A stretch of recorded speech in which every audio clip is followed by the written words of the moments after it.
This is Agile. What going on? What going on?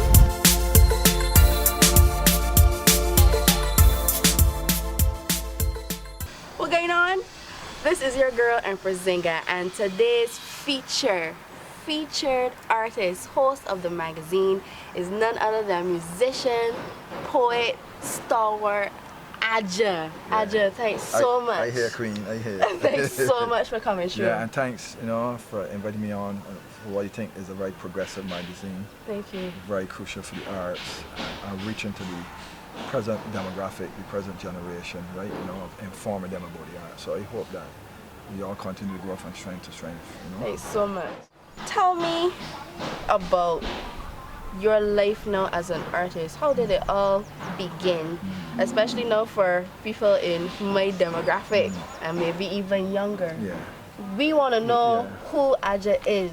The start really of me in the arts was as a musician. I was a professional musician immediately after leaving school. Right, and I played on many calypso tracks that people would know. I played on Jack, Ben Force, Lego Hand. I can't remember what all instruments. Of them. The trombone, right? I used to play a trombone and create a song. Create a Song is the group that created Jack. Okay. With Gabby, because we bought the calypso thing, which was battleground calypso thing in 1982. And the thing about Jack, right? I say create a song, created Jack because in those days the things were scored music. The only songs that were scored in 1982 battleground was Pompey songs, and that was it. Pompey Minibus Man was scored. Everything else, create a song had to create the arrangement by ear, right? Because none of us could outside of Doc and the sax player and myself, none of the other musicians read. But we created everything from ear. And I remember the night before Battleground opened, Gabby only had one song. Oh, in fact, and Ram was scored too, which was Ram. Okay. Right? And he said he got this so-called joke tune that he was doing, and he starts saying, la da da da da, and he said, bam, just one note, da da da da, bam. And Graham, the keyboard player, started making, because it was supposed to be a joke song, start making things on the keyboard, and the irony of it is that when we do the song in one night by ear, went and played in I think background launch on the stage, shut that year, and immediately the whole people was jumping up and all that sort of thing. And why I'm saying that, because Eddie Grant heard the song being played and asked, who is this man that's saying the song? And I said, it's Gabby, and he met Gabby and so on.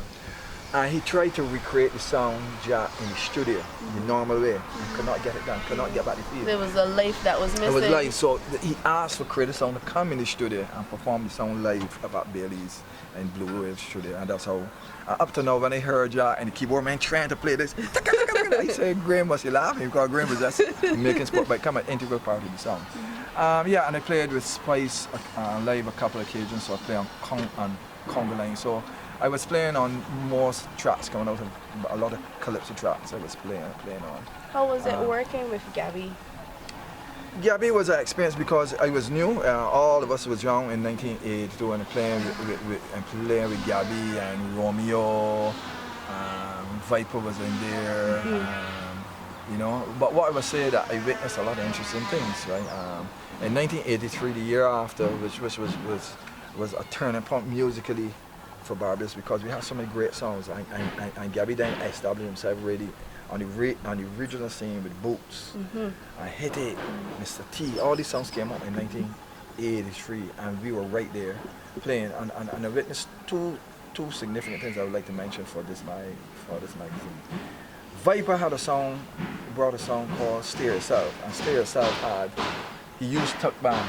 He was one of the first Calypsonians to use tuck actually in Calypso in 1983, Stay Yourself. And playing live with him was a deceased icon of tuck music called Potato Mouth. You got to research Potato Mouth. Potato Mouth was one of the people established. He used to be playing live anytime with Viper, Stay Yourself. Tuck was Calypso. And then that same year, Pompey had a song called Rockers something. Rockers, I can't remember the name, but it was Rockers. And Fat Man, unfortunately he was murdered a few years ago. He was the leading chanter, dub chanter in Barbados, and he was performing live, coming out to chant live with Pompey in sound, which you could almost say then that was probably the beginning of what you call bashment today. You understand? So that's historical, that's social, cultural, historical events. Needs young people to understand that nothing don't happen from nowhere. It always have to come from a trace, right? So things that are happening today and just happen, you always the lead you back somewhere into history. So as a musician there, I was, I went through all of that. But I was also writing poetry at that time. And in fact, I started writing poetry in '79, but then in 1981, I wrote a piece called Rats and Brixton, a commentary of the Rats and Brixton, which I removed from. And strange enough, Jeremy from Paper Tree told me I'm the only poet that he could know that actually wrote a commentary on Rats in Brixton. Who haven't not be part of the Rats, so wasn't even there. But I remember I released and I met the late Ricky Paris in town. We were schoolmates at Commonmere, and he said, "Man, I see you put out a poem." Well, I'm meeting up this evening with some poets. We are going over to Grenada, because the revolution was going on, and we're doing we taking artists to do a sort of solidarity performance of Barbadian poets, and we meet in Temple Yard. Now this is the original Temple Yard between K. Shepherd and Norman Sainter. The original Temple Yard. Wow. That was like a cultural center, an oasis within Bridgetown for the arts and the emergence of Rastafari and all the cultural out of the box lifestyles that was coming to the fore of part of that change in cultural thought. He said, well, he invited me, you come down. That's the first time I met the Jits brothers, Rashid Foster. I met Farrell. Well, I was just seeing Farrell, called Farrell just brought the first rhythm poem to become national and get airplay, the Bassman. Yeah. And it was an eye-opener because I came in contact with these men doing writing to tap music and writing to conga drum and this all the thing. And I said, wow, I'm here. Never heard nothing so yet. And I also said then, along with meeting these Barbadian pioneer performance poets, right? Is that during Carrie Fest then I met and came in contact with Linton Crazy Johnson. I saw him perform at UE. And the day after I met the late Mikey Smith. So these two had a tremendous impact on me in terms of being a poet and how to write, where the drum is within the word. Because when I met Linton, and Linton get up, stand up straight, and then move and look straight ahead and deliver England is a bitch, right? And all I was saying is boom. Every time he opened him out, I hear him boom, hitting me in my boom, boom. I said, what am I hearing? I was hearing the drum. No music, it's just him talking. Delivering England is a bitch, right? Broke it down, I said, what am I hearing? I hearing the drum and the music. And then the day after, the Dover Convention, here Mikey Smith now, I can't believe it. His now was even, it wasn't only in the music, it was the color of the words, the language of Jamaica, flying out, you know? And I said, well, that's how we got it right. So being a musician now, what I did was analyze, just how I was analyzing Linton and Mikey Smith, Rashid Foster, we all got we roots in Africa and Bassman. I then internalized it musically and said, well, when I write, and then I start to write with rhythm. I wasn't writing rhythm before. I think the first rhythm piece I would have written was Knocking Back Apartheid War. Okay. Because I should also mention, just before that, I also heard come out for the first time, come out Bradford, give a perform. He was launching a solo poem called Soweto, and he launched it at the public library, and he gave a performance, and then I hear the same thing, broke it down. I remember a party playing with the broke it down, and I hearing it, right? So my first piece was Knocking Back Apartheid War, where I tried to see if I could capture the drum I hear, and I hear the drum beat, knocking back apartheid war. I hear the black blood dripping from far, chugging the apartheid war. I can hear the drum beating, I can hear the drum beat. So you see, I was trying to get that thing. And I should mention, if that was influenced by Kamau and Linton, My mother's St. Lucian, so a lot of my young days I spent in St. Lucia. And this piece, right after Carrie Fest, I wrote this piece in St. Lucia called The Banana Man. And The Banana Man was written after I was traveling to Viewfort and this mist, the rain falling. And Barbados don't got the mist. The mist got the whole place kind of feel like, Teddy man, stop, I want to get out, God, I want to feed this mist and thing. And I saw this banana agriculture work come up, all man walking on the field. Lucky day, getting on down. Tall, old, break down strong with the honey in his hand. The banana man, not close on the back, but he walked barehead. Down the valleys that stain with the color of the horse, their blood. The banana man, and he up and down through volcanic field, barely surviving on the island from England. In the hot sun, heat not shoop on the feet. The banana man with the cutlass in his hand, sweating like the road in the rain.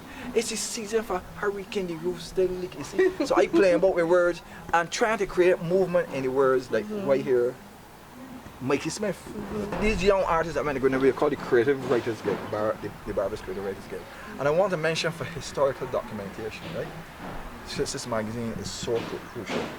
I want to mention, crucial to the Creative Writers Guild, that on Sundays we used to do workshops.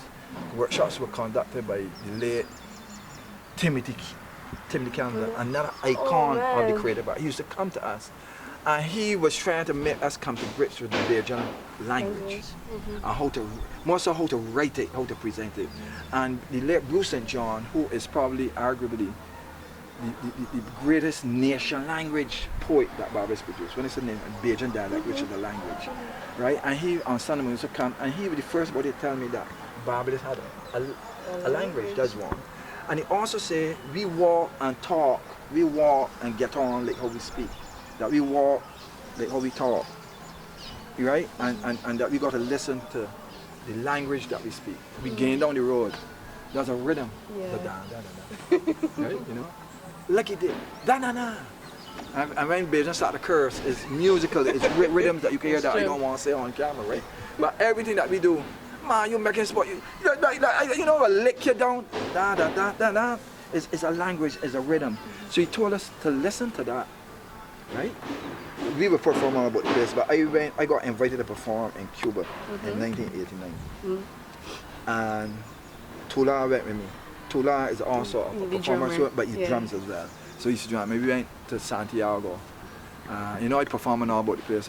That had street fairs, and nobody want to listen to you. Man, you out there doing food, man, get off the stage. All sorts of things. Africa and all sorts of things. So we doing, and it wasn't. We were doing this because of our faith, you know, and all. You know, we felt strongly about this thing. But when we went to Santiago, the first night we performed, man, the people could barely understand what he's saying, right? Because you're in Bajan dialect one, and I'm English, they're Spanish speaking country. But the energy and vibration they picked up on, and the whole place cast rather. The people dancing, and I tell somebody first time happened, I look at Tula, we were looking to stop and run because we in a casting getting us all feedback. And then after they perform, the guy say, listen, you and Dan perform it. The hotel we were staying, which is in the middle of Cespedes Square in downtown Santiago. There are floor shows up there. You got to perform. I said, no, man. He said, no, you can't. So why was that so different? You went to Cuba, people ready to dance, that all feel good, but you can't hear and people... No, it's because you understand that Barbados is culturally locked down. If you look at the history of we as people, our ancestors came across from Africa as poets, priests, you know, educators, doctors. We could go on and on. And they were enslaved here. And they were enslaved from the point of view that they were not considered human. They were considered like cattle. Barbados was still reluctant because everything Africa was demonized, and it's still entrenched in people's consciousness. That if you don't see the perspective of the university and God from a Western Christian perspective, the evil, that's the brainwashing. The lick interview and rape interview and rape interview. You understand? And so hence what I was throwing out, you know, to even walk up with a drum, and then they used to look at I remember I was walking with a drum. I was living in River, and somebody I just tell my father to see that I like I turning foolish because they see me with a drum. You understand how demonized that drum is evil? You understand what Bare banjo. That's always trying to think. And banjo, oh Lord, you can't play a banjo. You can't whistle upon a sander. That's the indoctrinating and the deception that this country take. Barbados with the root, Barbados with the root of the cultural domination of the African in the New World. Barbados with the root. Yeah. Apartheid was formulated here, which was then implemented in South Africa. Here is the root. You understand? So we come a long, long way, but what I'm saying is, therefore, it's only when we went to Cuba, a free society in terms of the cultural expression and African expression. I mean, I see African cultural expression in Santiago that freaked me out.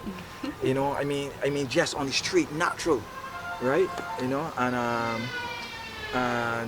so when I went to Cuba, when I heard it, they ain't gonna hear what he's saying, but they felt it. Yeah. They felt what was coming back home to them. So hence that. In Barbados now, oh Lord, I don't want to identify too much. What are you doing? It sounds good, but he socially would cause me not to get a job or get a promotion in my workplace. I feel that is a fear. It was a fear that exists here. So Cuba inspired that, and I came back, and that was the first time I said, see me? All right, I was a full-time musician still. I arranging all my poetry to music, drums, keyboards, bam, vocals. And 1990, September 2nd or 9th, I did the first concert by a poet in Barbados. Wow. First concert ever happened. No poet never attempted it by myself. Band, and I recorded my first album. I recorded live, and I brought my first album, Mike Richards and the Re-Emergence, band live. Out of that album came the famous Poor People Day. A husband seek help for a pregnant wife. A tatterless victim dying surely die. And this is global shame. When something simple and plain, kill enough women, have a day every year is the same. And in the decade of the 90s, 1 billion children did born. But millions of them they suffer and die before them reach age 5. And in countries across the globe, children is get abused. They are tortured, abducted and sold and killed by invading soldiers. And you tell me that you were progress.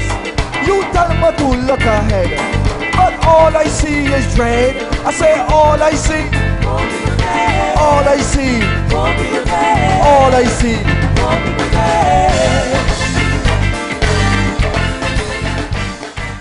Because I created a video again. I say, see me again behind the musicians.